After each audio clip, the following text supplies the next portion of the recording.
So welcome back. This lesson covers encryption, but don't worry, we won't be covering any math here. Believe me, you wouldn't want me teaching you anything math related. Encryption is a big topic and we're only going to cover it at a high level. But the one idea I want you to keep in mind with encryption is the idea of a key. So keys are the key to this lesson.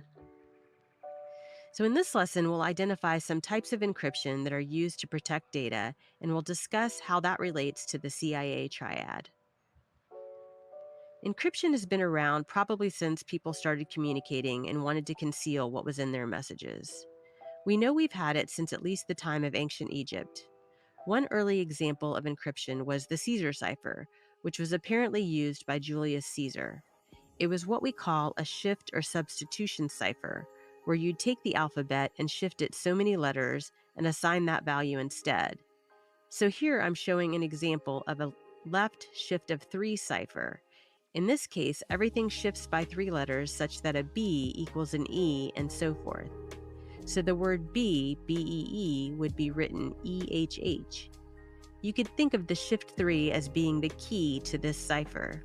If you know what the key is, you can break the code and figure out the message. Today, we obviously use more complex forms of encryption.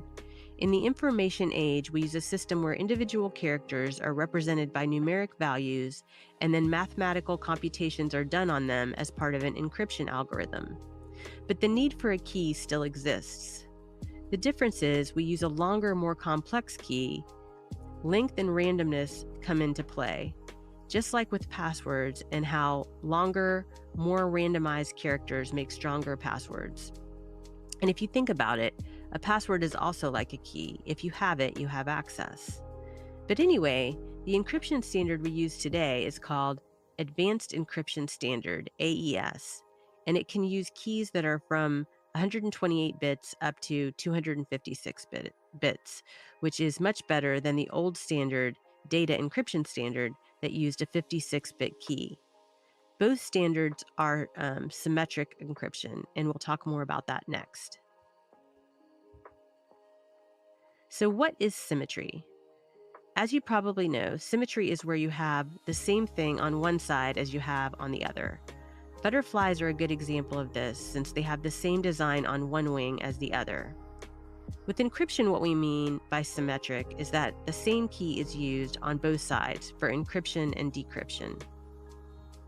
So as an example, if we have 2 people, Sue and Bob, and Sue sends an encrypted message to Bob, Bob will decrypt it using the same key that Sue used to encrypt it if they are using symmetric encryption. The thing to know about symmetric encryption is that it's fast, but it does not scale well, and when we use it, we have to solve the problem of securely sharing the key. On the other hand, with asymmetric encryption, each party has 2 keys, a public key and a private key, and these keys are mathematically linked. So in this example, I want you to focus on the recipient, Bob. Bob shares his public key with Sue.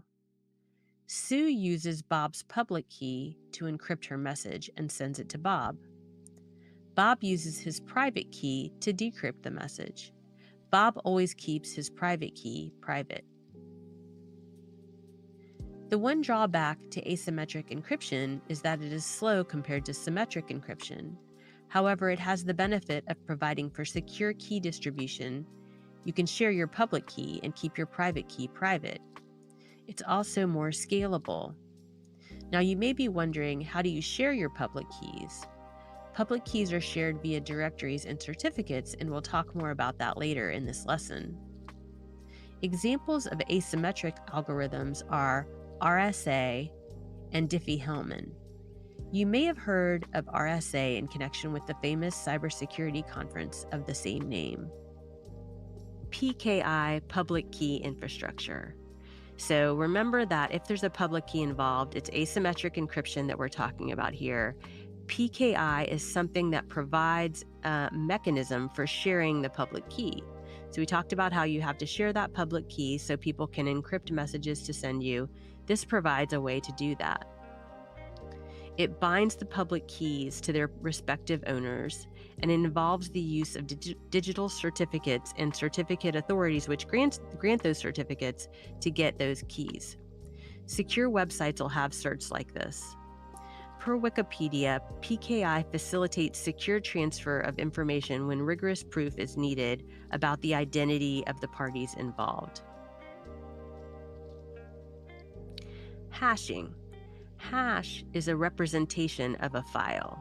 You use a hash as a fingerprint for a file to identify it and verify that it is what it says it is. So let's say you email a friend a file, and the friend opens it and it's not what they expected. How could they have known whether they got the right file or not? If you provided a hash of that file, they could use a hashing algorithm to process that file and compare the hash that they get with what you get. If they use the same hashing algorithm, they should have the same hash. Another name for a hash is a digest. And if you look up here at the top of the screen, I have this image of a file, and the randomized number to the right, numbers and letters, represent the hash of that file. So it's sort of like, you don't even have to look in the file to know whether it's the file that you need it to be. You can just run it through a hashing algorithm and see if it's correct. You also need to know that hash is a non-reversible one-way process. So if you run a file through a hashing algorithm, you'll get a hash, but you can't run it back to get the file. You can only get the hash, and that's a unique, fixed length, seemingly random number-letter combination that you get, and it provides security that way as well. So again, why would you use hashing? So hashing protects the integrity of the file. When you want to ensure the file you have is the file you expected, as I mentioned before. So I used to work with a software development team, and we would post our software internally for other people to download. And we would always post a hash with it, MD5 algorithm hash. And this way, if somebody went to download it, they could check that and see, okay, when I download this file, is it exactly what the software developers posted? And if it had been altered in any way and they ran the hash of the file, it would be a different result. So if you've altered the file in any way, the hash will be different. And that's how you know whether it's the right file, whether it's been tampered with, and that type of thing, and then protects the integrity of it. Another reason you might want to do it is to just compare two files and make sure they're the same. If you have a document you wrote and you send it over to someone and you get it back from them, maybe you want to make sure they haven't changed it in any way. You could take those two copies of the file and run a hash against them and see whether they're the same without having to open them and read them. Okay, so let's discuss how these ideas connect with the CIA triad. Encryption, as you can imagine, protects the confidentiality of a message. But since it protects the protocols and things like that we use to send messages and things like that, you could also think of it as keeping those things safe and contributing to the availability of those services. And then hashing mainly protects integrity, as I mentioned, but it can also provide confidentiality since it's a one-way operation and you can't really decrypt a message that's been hashed. So when you want to protect data at the highest level, I want you to remember that you'd want to encrypt it with symmetric encryption. That's the most secure form. And you'd want to encrypt data at rest, in storage, and in transit, as we mentioned in the previous lesson. So we've kind of summarized already, but in this lesson, we talked about encryption and the types of encryption at a very high level. And we talked about PKI and how it's used to share public keys that are used for asymmetric encryption. And we talked about hashing, how it's a one-way operation. It protects the integrity of files and data. And we talked about how all of these things relate to the CIA triad. Okay, thanks for tuning in to this lesson. I'll see you in the next one.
Hello and welcome back.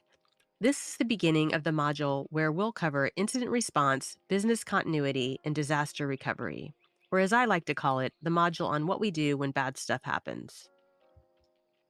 This lesson will cover incident response, which is a key part of cybersecurity. Let's take a look at how incident response fits into the overall picture.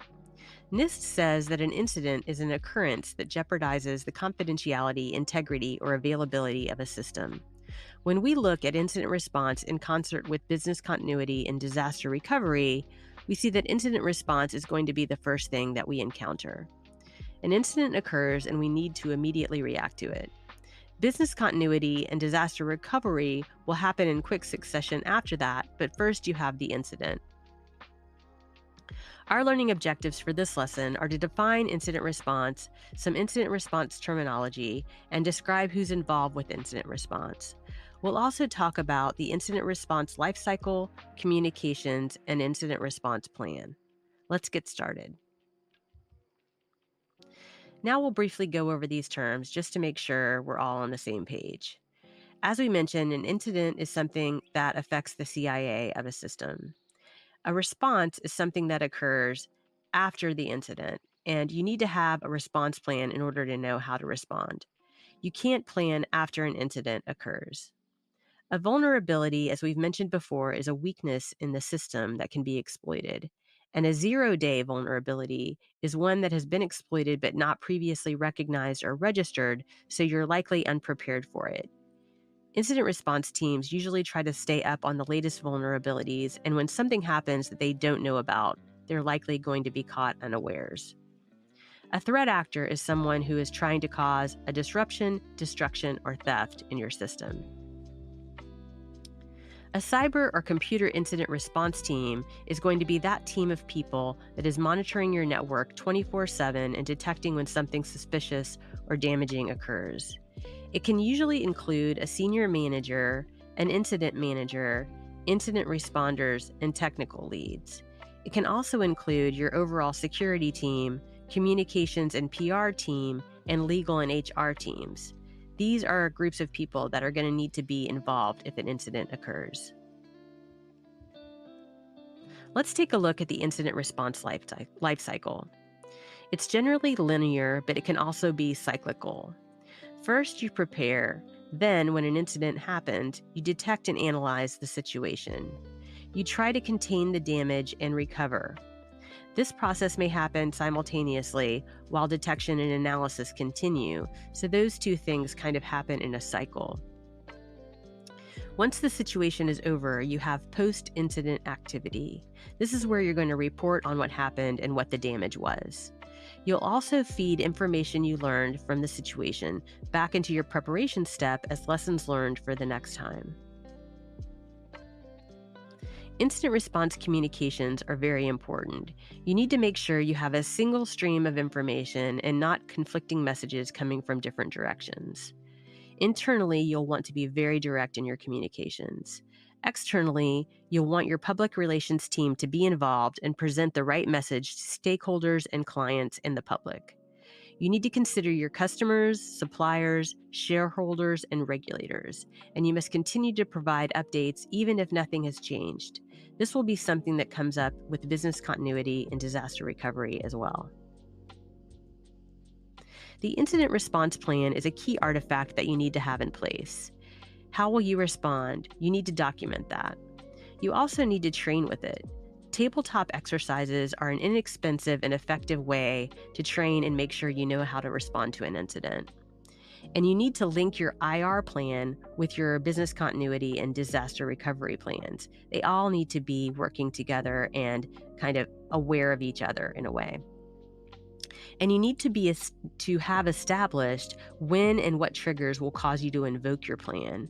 When do you escalate it? When do you call the CEO in the middle of the night or when she's on a vacation in Aruba? You need to have thought about those things. So in summary, we talked about what an incident response is and some terminology associated with incident response.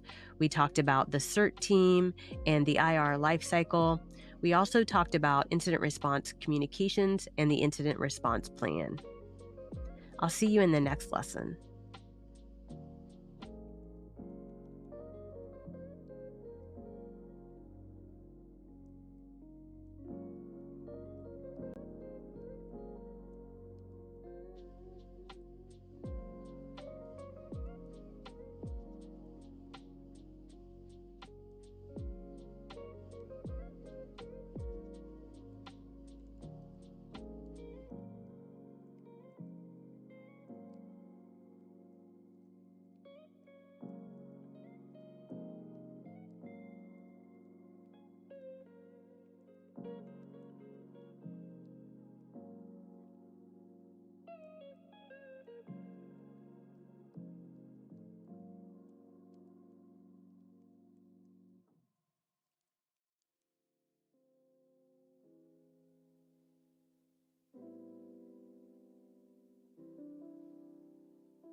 So welcome back. This is the lesson on business continuity. If we look at how business continuity fits into the overall picture, we can see that it's all about sustaining operations while recovering from a disruption. So in the last lesson, we talked about incident response. An incident happens, you respond to it. Now you need to keep the business running. So in this lesson, we'll describe the importance of business continuity, we'll describe the components of a business continuity plan, and we'll discuss how that plan is implemented. So why is business continuity so important? Business continuity is about continuing to run the business while you deal with the incident. You're going to have certain elements that are vital, like legal, IT, and security to keep things running. And if you're in a highly regulated industry, you probably have special concerns to follow up on there with regulatory agencies. Your organization's ability to continue during an incident could make or break your business. And this makes me think of when the pandemic happened, and there's a little restaurant not far from where I live that had just opened up. And we were really concerned about whether it would keep going in the pandemic. And I was so impressed with how they just got an online ordering system set up quickly. They did great with takeout. They had a whole system where they would text you when your meal was ready. They'd walk your meal out to your car so you didn't have to go into the building. And they just did really well, and they survived, and they're still thriving. So I thought that was a great example of business continuity during the pandemic. So the types of events you can have are things like a cyber incident, like ransomware, a hurricane or an earthquake, a 9/11 style terrorist attack. Maybe planes will be grounded and you'll have people stranded. You've got to deal with that, and a pandemic, like I mentioned before. And with all of these kinds of situations, you need to think about what triggers will cause you to invoke the plan. Some of these things here are really obvious. It wouldn't be hard to figure out that you need to invoke a plan here, but you might have something more subtle where you need to have it defined, whether you invoke the plan, because you're going to be taking people off of what they normally work on and redirecting them to, keep the business going. And you need to be sure that you know whether that's what you need to do then. So, what is a business continuity plan? This is going to be a document that explains the steps needed to sustain the business during an incident. It's going to describe who is involved, what needs protecting, when to invoke the plan. It's going to detail business impact analyses of different scenarios and what could happen, what they could mean for the business. It should specify things like how backups are created. So if you have the case of like a ransomware attack, do you have backups? How do you restore from the backups? Those types of things. It should specify how the plan is tested. You need to test your plan, just like in the last lesson I talked about tabletop exercises. So everyone knows what to do in a real life situation. It's an inexpensive way to test the plan and, think through all the scenarios. So, what happens when you invoke the plan? You need to communicate across the business what needs to happen. You may need to do things like specify alternate sites to work at. If you're a hospital and your building has been knocked out or power is out, where do you take the patients? You need to specify the means of communication. Cell service may be limited or affected somehow. You'll need to make sure that you have a VPN and other security measures in place. And you're going to need to continue to provide updates even if nothing has changed. So this is similar to the incident response scenario I talked about before. It's important to keep that communication flowing. So in summary, we talked about why business continuity is so important and what goes into a business continuity plan and what happens when you invoke the plan. And as I said, I know this is similar to incident response. There's some differences. The main thing to focus on here is keeping that business going. All right, I'll see you in the next lesson where we talk about disaster recovery.